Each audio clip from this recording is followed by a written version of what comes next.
Overlooked, overlooked, overlooked Bible. Overlooked, what didn't you see? Overlooked, overlooked, overlooked Bible. Look a little closer to solve the mystery. To solve the mystery.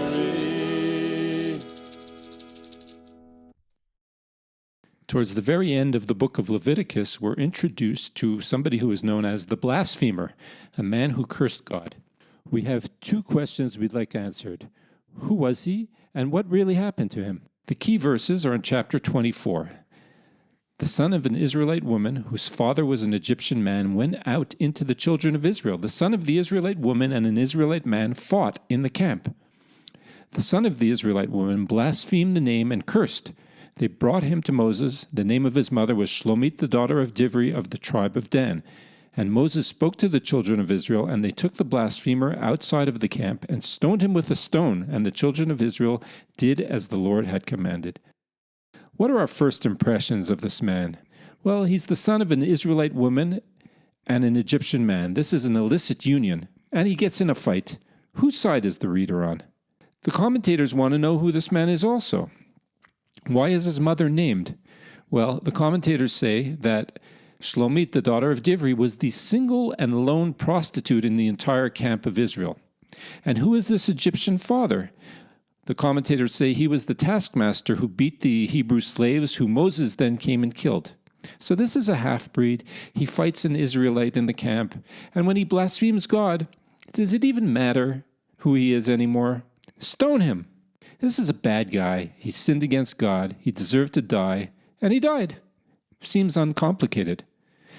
But what if it's more complicated than what it seems? Why does the Torah provide us with information about him? Is the Torah telling us to take a deeper look? Let's take a deeper look. Let's look at the fight. Why were they fighting? He had no tribe because according to the Israelite tradition, the tribe went according to the father, and his father was Egyptian, not Israelite. And so he wanted to live with his mother's tribe, but he was rejected. Where's he supposed to live then? Outside of the camp, where he's unprotected. He feels banned, rejected, tribeless. Also, if you grow up like that with a mother who's a prostitute and a father who's from a different nation, you get mocked. So you're different. You're shunned. So he curses God. Can you blame him? Now that we've gotten to know him a little, has your opinion of the blasphemer changed at all? Nobody's ever cursed God before. There's no law about such an act. And it definitely seems wrong. But can you punish when there's no law? The people don't know what to do. So they go to ask God. And the edict comes from God, stone him. But wait. God says to do something strange. Take the blasphemer out of the camp, and all the witnesses to his curse will place their hands on his head. Then the entire assembly of people will stone him. Does this sound familiar? It says in Exodus, and you shall sacrifice the bullock. Sorry, don't sacrifice Sandra Bullock. You can do what you want with Reggie Bullock.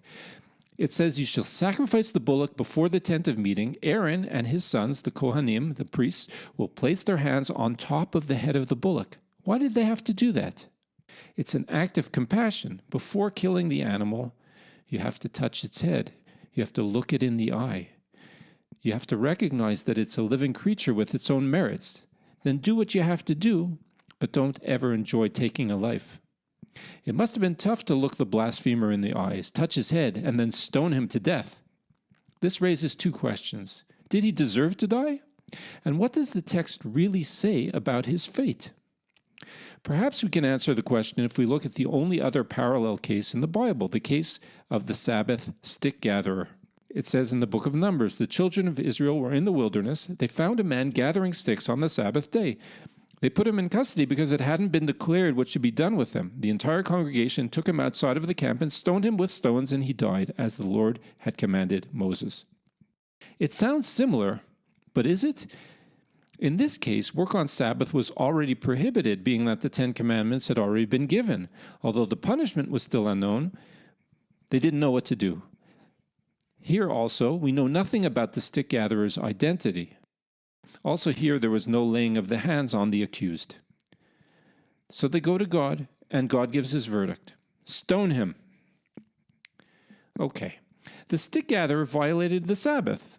The blasphemer didn't violate any law, and he was also shunned because of his parents' sins, not his own.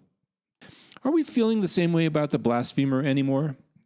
Is this why the Bible tells us the people had to lay hands on the blasphemer's head, look him in the eyes, see his humanity, feel compassion? That's all nice, but they killed him, right? And if they did, are you feeling good about it right now? Bad guy, sinned against God, deserved to die, died. Remember this slide? Did they kill him? Can you convict a man accused of something that wasn't yet a crime? A few things may have gone overlooked. Let's compare the two texts side by side and take a careful look. For the blasphemer, it says, "And they took the blasphemer outside of the camp and stoned him with a stone. And the children of Israel did as the Lord had commanded Moses." For the stick gatherer, it says, "The entire congregation took him outside of the camp and stoned him with stones, and he died, as the Lord had commanded Moses."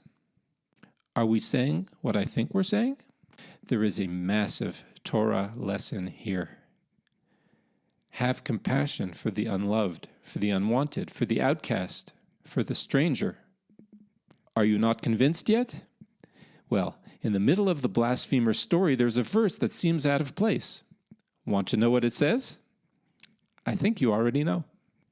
"There will be one law for you, for the stranger and the resident, because I am the Lord your God." People with differences should be given the same rights. Then what happened to the blasphemer? They threw one stone at him, probably lightly, and let him go free. God was compassionate and forgave him. The message and deterrent for future violators was sent loud and clear. What are the lessons? Especially when a life is at stake, look deeper. And also, we learned from the blasphemer that everyone needs a place. Thanks for listening. Hope you enjoyed.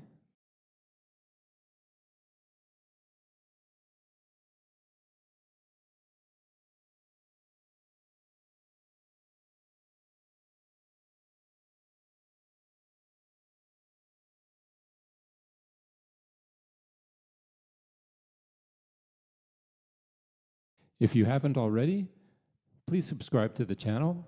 Help support us by clicking on the button below. If you'd like to be a full sponsor or a partial sponsor of an episode of the Overlooked Bible, please follow the instructions on the screen. Thank you.